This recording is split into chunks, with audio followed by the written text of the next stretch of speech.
Malalaking tipak ng bato ang nalaglag at humambalang sa bahaging ito ng Cannon Road sa Barangay Camp 5 Tuba-Benguet noong weekend.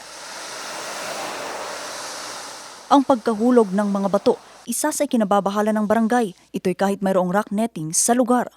Tila wala raw kasing silbi ang proyekto. Malalaki raw kasi ang butas, kaya ang siste nakakalusot ang mga bato.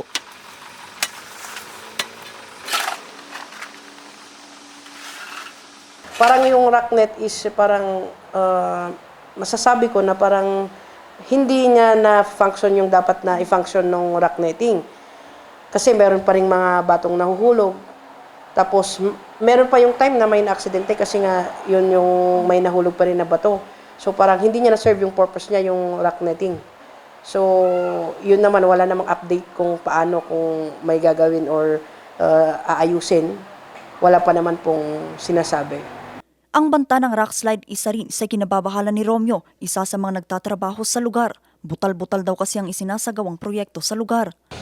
Dito'y banger ma'am, kan ito'y banger. Alas agtudo, adda nga kanayon. Uray awan todo ng sasat. Karon nung nagtudo kas pagarigan tatan na piksan, no bigat adalat tinag.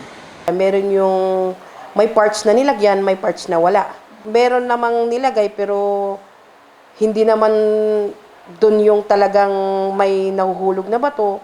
Meron din yung nilagay na hindi rin talaga na hindi niya kaya yung mga bato na nahuhulog. So parang yung rock netting, parang kung pwede sana, parang hindi ko alam kung ibahin sana, hindi na sana rock netting ang pwedeng ilagay. Pwede namang i-full cement na lang or any anong mas maganda na pwedeng ipalit sa rock netting.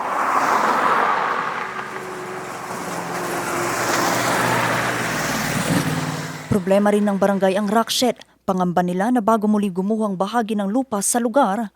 Isa lamang ang parte ng Cannon Road na ito kung saan madalas maitala ang pagguho ng mga lupa at mga bato tuwing nakakaranas ng pag-uulan.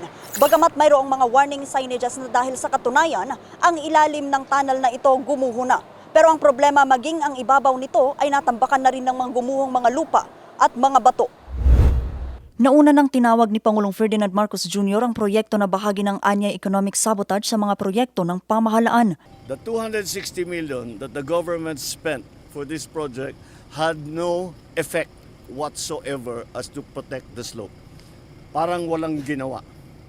Sinubukan naman ng news team na kunan ng pahayag ukol dito ang DPWH Cordillera, pero sa aming pagbisita sa kanilang tanggapan, sinabi nilang kailangan munang sumailalim sa beripikasyon ng mga impormasyon bago maglabas ng formal na pahayag ang ahensya. Vanessa Bugtong, RNG News.